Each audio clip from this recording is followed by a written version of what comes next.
नमस्कार, हमारा उत्तराखंड लेकर मैं हूं आपके साथ संदीप निरंजन सरकार। खबर देहरादून से है, जहां उत्तराखंड बीजेपी के पूर्व प्रदेश अध्यक्ष और बीजेपी राष्ट्रीय कार्य समिति के सदस्य मदन कौशिक ने राष्ट्रीय कार्य समिति की बैठक लेकर जानकारी दी। कार्य समिति में विधानसभा चुनाव और उपचुनाव में गरीब कल्याण नीति को लेकर चर्चा की गई। मदन कौशिक ने कहा कि चुनाव प्रचार अभियान में पीएम मोदी की खास सहभागिता रही। गुजरात चुनाव के परिणाम सबके सामने है। इस साल 9 राज्यों में चुनाव होने वाले हैं। सभी चुनाव बड़े मार्जिन से जीतना है। साथ ही बैठक में चुनाव की क्या तैयारी होगी, इस पर भी केंद्रीय कार्य समिति की बैठक में चर्चा हुई।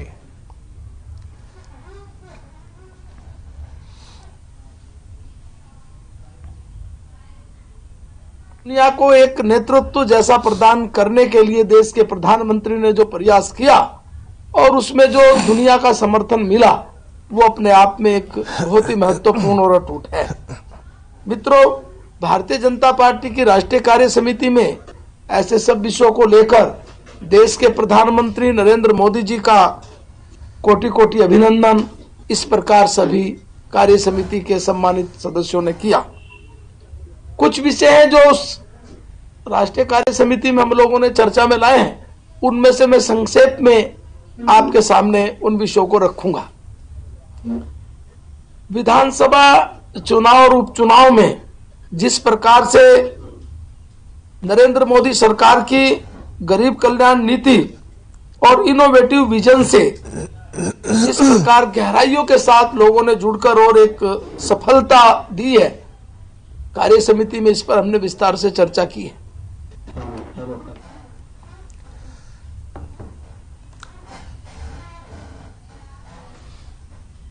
खबर देहरादून से है, जहां प्रदेश की खाद्य नागरिक आपूर्ति और उपभोक्ता मामलों की मंत्री रेखा आर्य ने अंत्योदय राशन कार्ड धारकों को मुफ्त गैस रिफिल सिलेंडर से संबंध में जलापूर्ति अधिकारियों और ऑयल कंपनी के अधिकारियों के साथ महत्वपूर्ण विषयों के संबंध में समीक्षा बैठक की। बैठक में मंत्री रेखा आर्य ने अंत्योदय योजना के बारे में जानकारी ली और कहा कि योजना का सही प्रकार से क्रियान्वयन हो और पात्र लाभार्थी को ही सब्सिडी का लाभ मिले। इसके लिए ऑयल कंपनियों की ओर से अभी तक जिन अंत्योदय कार्ड धारकों के एलपीजी आईडी की मैपिंग नहीं की गई है, उसकी मैपिंग कराना सुनिश्चित करें और इसकी रिपोर्ट समस्त जिला पूर्ति अधिकारियों को उपलब्ध कराए। इससे पूर्ति अधिकारी रिपोर्ट बनाकर निदेशालय में दे, ताकि विभाग इस संबंध में आगे की कार्रवाई करते हुए लाभार्थियों को योजना का लाभ पहुंचा सके।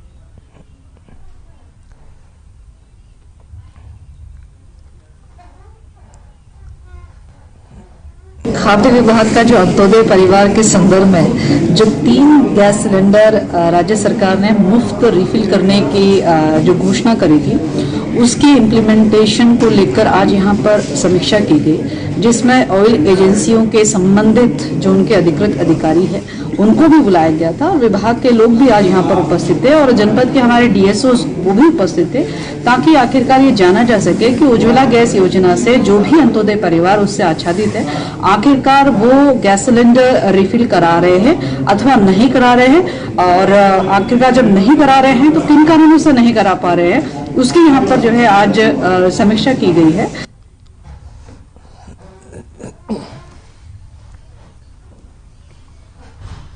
देहरादून स्थित कांग्रेस कार्यालय में अध्यक्ष करण महारा के नेतृत्व में प्रेस वार्ता की गई, जो कांग्रेस के डेलीगेशन के जोशीमठ दौरे से लौटने के बाद की गई। इस दौरान प्रदेश अध्यक्ष करण महारा द्वारा जोशीमठ के मौजूदा हालातों के बारे में जानकारी दी गई। साथ ही राज्य सरकार पर गंभीर आरोप लगाते हुए करण महारा ने कहा कि सरकार एनटीपीसी को बचाने का काम कर रही है। बिना किसी जियोलॉजिकल रिपोर्ट के मुख्यमंत्री द्वारा एनटीपीसी को क्लीन चिट दे दी गई है, जो कि बेहद निंदनीय है।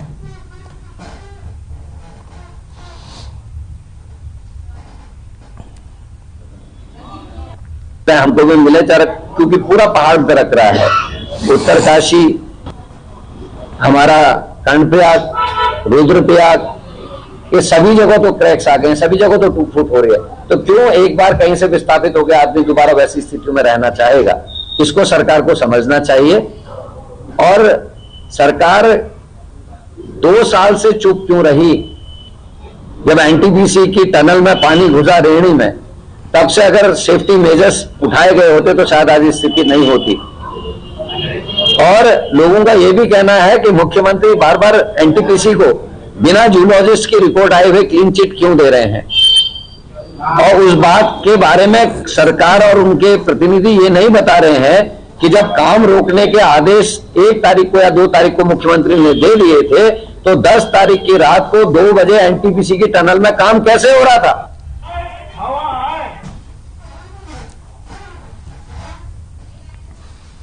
23 जनवरी को यूपीसीएल प्रदेश भर में जागरूकता पखवाड़ा शुरू करने जा रही है। 15 दिनों तक चलने वाले अभियान में यूपीसीएल के अधिकारी कैंप लगाकर जनता की समस्या सुनने का काम करेंगे। यूपीसीएल के एमडी अनिल कुमार का कहना है कि जनता की समस्याओं का समाधान करने के लिए यूपीसीएल लगातार काम कर रहा है। वहीं अब विशेष तौर पर 15 दिनों का पखवाड़ा चलाकर जनता की बिजली विभाग से जुड़ी समस्या का समाधान होगा।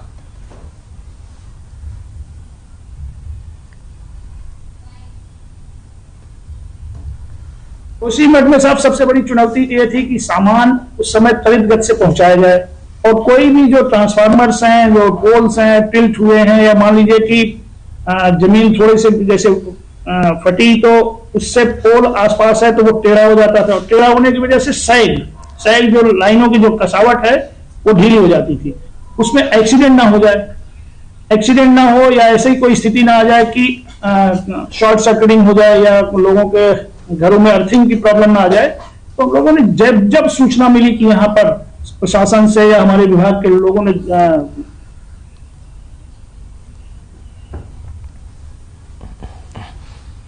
मुख्यमंत्री पुष्कर सिंह धामी ने केंद्रीय गृह मंत्री अमित शाह से दिल्ली में मुलाकात की। इस मुलाकात में मुख्यमंत्री पुष्कर सिंह धामी ने जोशीमठ में चल रहे राहत बचाव कार्य की रिपोर्ट गृह मंत्री को सौंपी है, जिस पर गृह मंत्री ने जोशीमठ में पीड़ित परिवारों को हर संभव मदद देने का भरोसा दिया है। मुख्यमंत्री पुष्कर सिंह धामी ने कहा कि केंद्र सरकार जोशीमठ के हालातों पर नजर बनाए हुए है और केंद्र की तरफ से हर संभव मदद का भरोसा भी दिया गया।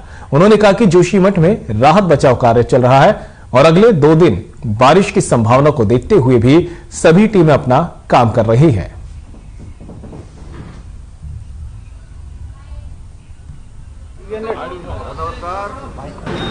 माननीय गृह मंत्री जी ने पूरी रिपोर्ट देखी है, उनको सारी बिंदुओं से मैंने अवगत कराया है। वैसे भी वो पहले से भी विज्ञ थे और उन्होंने हर संभव जो भी यहाँ के लिए सहायता चाहिए उसका हमको भरोसा दिया है, आश्वासन दिया है कि केंद्र की तरफ से हर प्रकार की मदद दी जाएगी। और अभी सभी प्रकार के जो आकलन हैं वो कर रहे हैं। 8 एजेंसियाँ वहाँ पर अपना आकलन कर रही हैं, अपना सर्वेक्षण कर रही है, क्योंकि एक प्रारंभिक रूप से जो हम लोगों को अभी वहाँ के प्रभावित लोग हैं उनकी आवश्यकता के लिए, उनकी ज़रूरत के लिए, उनकी मदद के लिए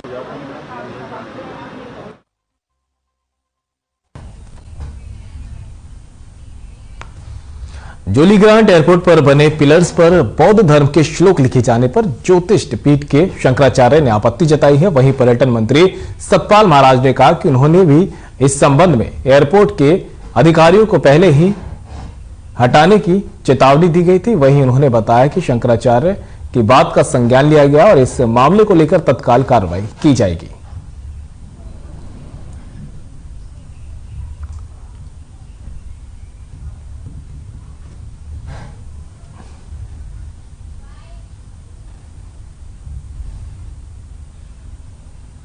उसका मुआयना करने गया था तो मैंने यही कहा था कि भाई ये आपने जो टिबेटन में यहाँ लिखे हुए हैं ओम मणि पद्मे हंस, ये यहाँ की संस्कृति नहीं है। हमारे यहाँ वेद लिखे गए, हमारे यहाँ गंगा की आरती है, हमारे यहाँ और भी सामवेद की चर्चाएं हुई हैं, तो आप कम से कम ये करिए। और ये मैंने उनको कह दिया था। उन्होंने मान भी लिया था कि साहब एक पिलर पे हम टिबेटन रखेंगे, बाकी पिलर्स पे हम जो है संस्कृत के मंत्र रखेंगे। अगर शंकराचार्य जी ने कहा है तो निश्चित रूप में उनका सुझाव जो है सराहनीय है और हम इसको अमल करना चाहिए।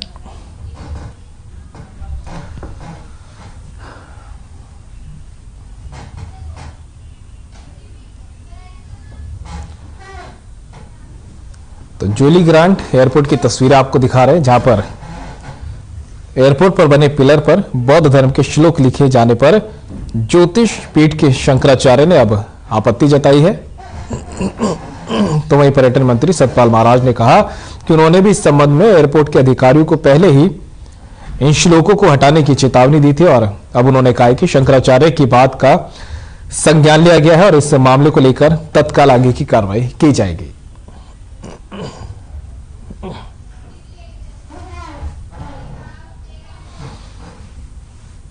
देहरादून में सीएम धामी ने सचिवालय में जोशीमठ में चल रहे आपदा को लेकर समीक्षा बैठक की। साथ ही अधिकारियों को अहम दिशा निर्देश दिए हैं। वहीं जोशीमठ के प्रभावित क्षेत्र से जो लोग विस्थापित होंगे उनको स्वरोजगार से जोड़ने के लिए भी विस्तृत योजना बनाए जाने को लेकर यहां पर बात कही गई है। साथ ही इस बैठक में अपर मुख्य सचिव राधा रतूड़ी, सचिव आर मीनाक्षी सुंदरम, शैलेश बगोली, डॉक्टर रंजीत कुमार सिन्हा और SN पांडे उपस्थित रहे।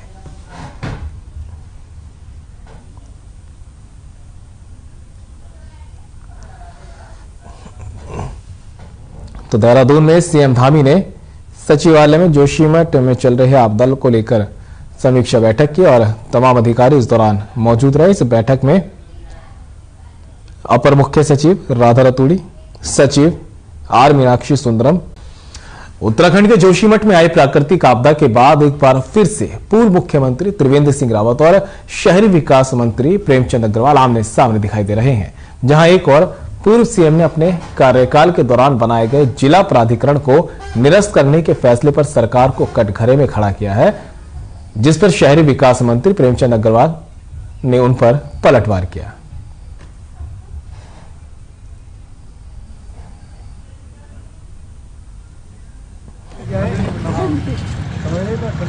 उन्होंने जो कहा ये तो वो जाने उन्होंने क्या कहा है, लेकिन मैं ये कह सकता हूं कि जिला प्राधिकरण की जहां तक आप बात कर रहे हैं उसमें आप ये कह सकते हैं कि जिला प्राधिकरण जब उनका निर्णय हुआ था वो बहुत जल्दबाजी में लिया गया था और उसके बाद ना तो व्यवस्थाएं की गई थी, ना स्टाफों की नियुक्तियां की गई थी, तो जिला प्राधिकरण चलते कैसे। और आप देखिए उसके बाद वो स्थगित भी किए गए थे। और हम लोग चूंकि आज जिस प्रकार से पूरे प्रदेश भर में हम लोग कह ही रहे हैं कि भाई नियोजित तरीके से विकास भी होना चाहिए।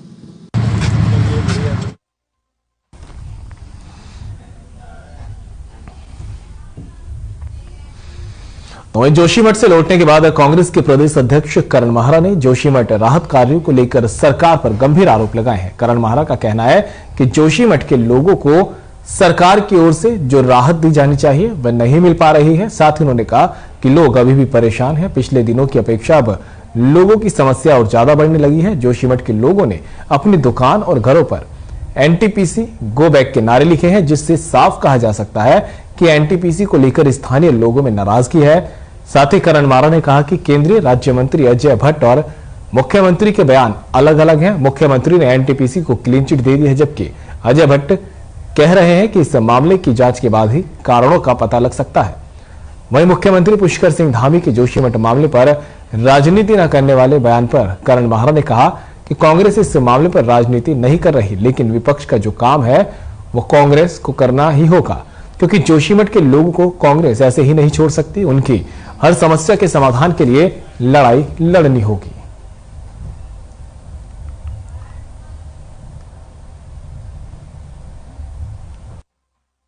नए हिमालय को लेकर चिंता जताई है और अनेकों पर्यावरणविद, जियोलॉजिस्ट और जो स्पेशलिस्ट हैं उन लोगों की जो चिंताएं हैं उसको मैंने आपके बीच में बांटने का काम किया।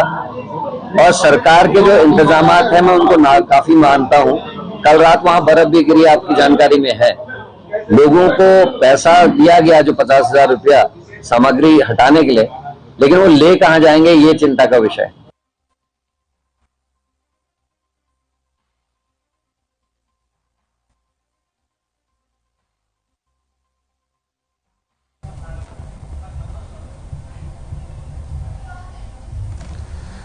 तो राहत कार्यों को लेकर अब जोशीमठ में जिस तरह के हालात बने हुए उसको लेकर विपक्ष सरकार को लगातार घेर रहा है। इसी कड़ी में अब प्रदेश अध्यक्ष कांग्रेस के करण माहरा ने भी सरकार पर सवाल उठाया और कहा कि वे खुद स्थिति का जायजा ले रहे हैं और जो सुविधाएं जोशीमठ आपदा प्रभावित लोगों को मिलनी चाहिए वो सरकार सही से मुहैया नहीं करवा रही।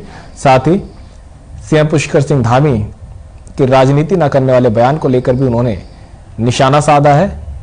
करण माहरा का कहना है कि विपक्ष सिर्फ अपने काम कर रहा है और वे हर परिस्थिति में जोशीमठ आपदा प्रभावित लोगों के साथ में है।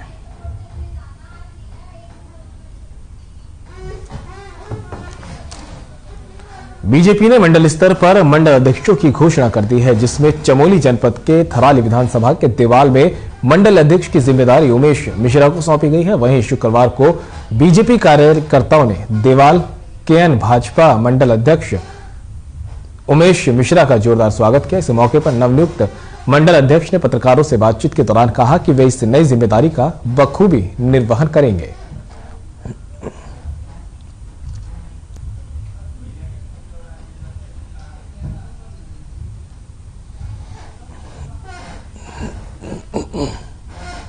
एक बहुत बड़ी जिम्मेदारी दी गई है, उसके लिए मैं अपने शीर्ष नेतृत्व के जो भी आदेश और जो भी उनकी आज्ञा होगी उसमें बिल्कुल निखरने की कोशिश करूंगा। और मैं शीर्ष नेतृत्व के साथ साथ अपने शीर्ष नेतृत्व का बहुत बहुत धन्यवाद देना चाहता हूं कि मुझ जैसे एक सामान्य कार्यकर्ता को एक बहुत बड़ी जिम्मेदारी दी गई है, उसके लिए मैं अपने शीर्ष नेतृत्व के जो भी आदेश और जो भी उनकी आज्ञा होगी उसमें बिल्कुल निखरने की कोशिश करूंगा। 2024 की दृष्टि से भारतीय जनता पार्टी के शीर्ष नेतृत्व ने सभी जो हमारे कार्यकर्ता हैं उन पर विचार उपरांत जो निर्णय लिया है, उस निर्णय पर हमारे सभी सम्मानित मंडल अध्यक्ष खरे उतरने का प्रयास करेंगे। और 2024 की दृष्टि से जो हमारी राज्य सरकार और केंद्र सरकार की उपलब्धियां हैं, उस उपलब्धि को गांव-गांव तक पहुंचाने का प्रत्येक कार्यकर्ता काम कर रहा है। और आने वाले समय में और तेज गति से इस जो भी सरकार के द्वारा संचालित हो रही योजना, उन योजनाओं को आम जन जन तक पहुंचाने का प्रत्येक कार्यकर्ता काम करेगा।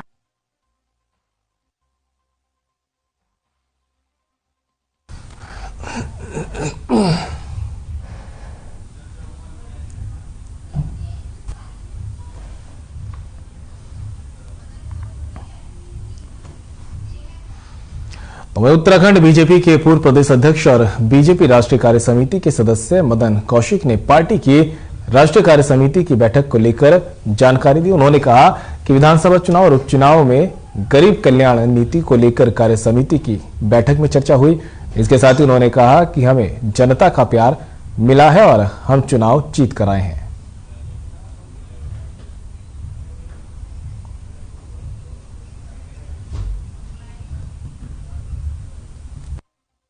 राष्ट्रीय कार्य समिति में जिन विषयों पर चर्चा हुई उन विषयों को जनता तक ठीक से पहुंचे। हमने वहां विशेष रूप से जो भारत किस प्रकार से 60 वर्षों में सामाजिक, सांस्कृतिक और राजनीतिक रूप से दुनिया में एक मजबूत राष्ट्र की छवि बनाई है, इस विषय पर हमने चर्चा की है। राजनीतिक प्रस्ताव के माध्यम से जहां हमें जो काम 8 वर्षों में किए उन पर चर्चा की। वह गरीब कल्याण को लेकर जो योजनाएं लागू की गई उन पर हमने अलग से चर्चा की। सांस्कृतिक रूप से जो हमारी धरोहरें थी, जो हमारे आस्था के केंद्र थे, उन पर भी 8 वर्षों में जो कार्य किए गए उन पर भी हमने चर्चा की।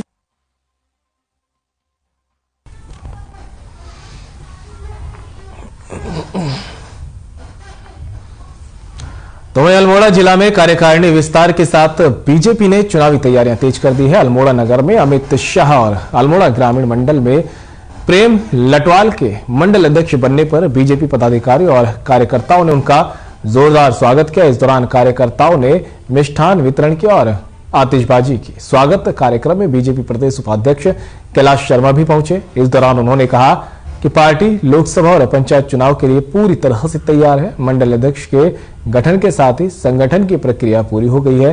15 फरवरी तक मंडल की कार्य समिति का गठन किया जाएगा।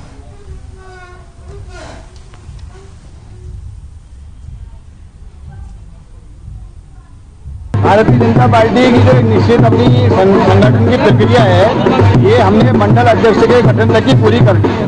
बहुत जल्दी हम मंडल की कार्य समिति बनाएंगे। मोर्चों के सारे पदाधिकारी 2-3 दिन में ही हमारे मोर्चे के जिलाध्यक्ष भी सब बन के गठित हो जाएंगे पूरे प्रदेश में। हमारा प्रयास है कि 15 फरवरी तक हम अपने मंडल कार्य समिति पूरी गठित करके मंडल की कार्य समितियां कर लेंगे। देखिए, सर्वप्रथम तो मैं अपने प्रदेश नेतृत्व का, सांसद जी का, संगठन मंत्री जी का, प्रदेश अध्यक्ष जी का, प्रदेश उपाध्यक्ष जी का, जिलाध्यक्ष जी का और समस्त यहाँ पर हमारे ज्येष्ठ कार्यकर्ता बंधुओं का बहुत बहुत धन्यवाद दूंगा कि उन्होंने मुझे दायित्व दिया है। मैं इसका निर्वहन पूर्ण निष्ठा के साथ करूंगा और अपने कार्यकर्ताओं के साथ कंधे से कंधा मिलाकर भारतीय जनता पार्टी के इस संगठन को बढ़ाने का कार्य करूंगा।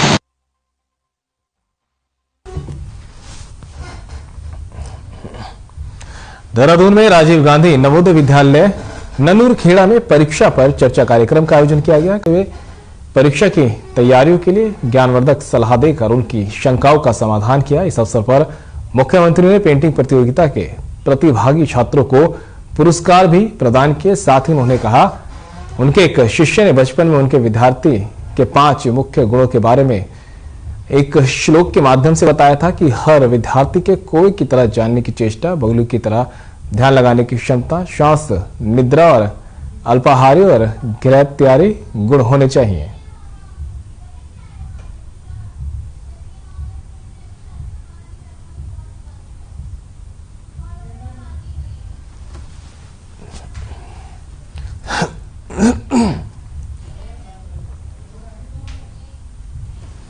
जोशीमठ में सीजन की पहली बर्फबारी शुरू हो चुकी है। मौसम विभाग के अनुसार अगले 24 घंटे तक पहाड़ी इलाकों में बर्फबारी होने के आसार बताए जा रहे हैं, जो कि मौसम विभाग की जानकारी बिल्कुल सही साबित है। जोशीमठ नगर के ऊंचाई वाले ग्रामीण इलाकों में जमकर बर्फबारी हुई, जिस वजह से तापमान में भी काफी गिरावट आ चुकी है। बता दें कि देर रात से लगातार बद्रीनाथ, केदारनाथ, हेमकुंड साहिब, फूलों की घाटी, भविष्य बद्री, औली जैसी तमाम पर्यटक स्थल के लेकर तमाम तीर्थ स्थल इस बर्फबारी की चपेट में है। इस वक्त जोशीमठ नगर के सारे ग्रामीण इलाकों में जमकर बर्फबारी हो रही है, जिस कारण लोग अब अपने ही घरों में रहने के लिए मजबूर हो चुके हैं। वहीं इस वक्त लोग अलाव का सहारा ले रहे हैं। आपको बता दें कि आसमान में काले बादल छाए हुए हैं, जिस वजह से अनुमान लगाया जा रहा है कि देर रात में फिर एक बार पहाड़ों में जमकर बारिश हो सकती है।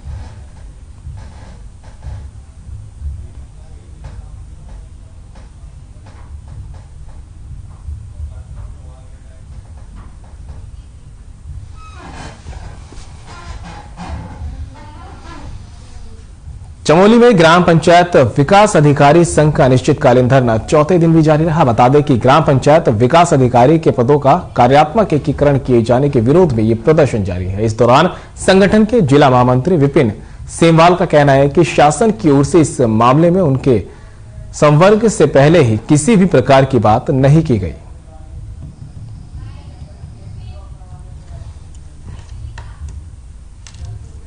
हमारी मांग यही है कि जो फंक्शनल मर्जर का आदेश शासन के द्वारा किया गया है और जो लोगों को भ्रमित किया जा रहा है कि ये जनहित में आदेश किया गया है, तो हमारा पूर्ण रूप से विरोध है कि फंक्शनल मर्जर के रूप में जो भ्रम फैलाया जा रहा है इसको बंद किया जाए, ये आदेश निरस्त किए जाएं और पूर्ववत जो पंचायती राज संस्थाएं कार्य करती रही है उनको आगे बढ़ाया जाए और पंचायती राज को मजबूत किया जाए, न कि अन्य जो भ्रम फैला के अन्य विभागों का अतिक्रमण ग्राम पंचायतों में हो रहा है। और पंचायती राज विभाग को ये समाप्त करने की एक साजिश है, जिसका हम घोर विरोध करते हैं और जब तक हमारी ये मांगे पूरी नहीं होगी तब तक हमारा धरना प्रदर्शन जारी रहेगा। मांगे यही है कि या तो हमारा जो पंचायती राज विभाग है उसका या तो पूर्णतः विलय कर दीजिए ग्राम्य विकास के साथ, या फिर ये हमें फंक्शनल मर्जर जो है वो नहीं चाहिए, क्योंकि हमारे काम जो हम नए हैं, हम भी जो आए हैं तो हमने भी इन चीज़ों को नहीं सीखा, तो इन चीज़ों में भी हमें काफ़ी वक्त लग सकता है। इन चीज़ों के जो हमारे कार्य हैं वो बाधित हो सकते हैं, तो हम ये नहीं चाहते। हम चाहते हैं जो पूर्णतः जो चल रहा है पहले से वही अभी भी चलता रहे, और या फिर हमें वही चाहिए, पूर्णतः विलय चाहिए एक दोनों विभागों का। और फिलहाल बुलेटिन में मेरे साथ इतना ही, दीजिए इजाजत, नमस्कार।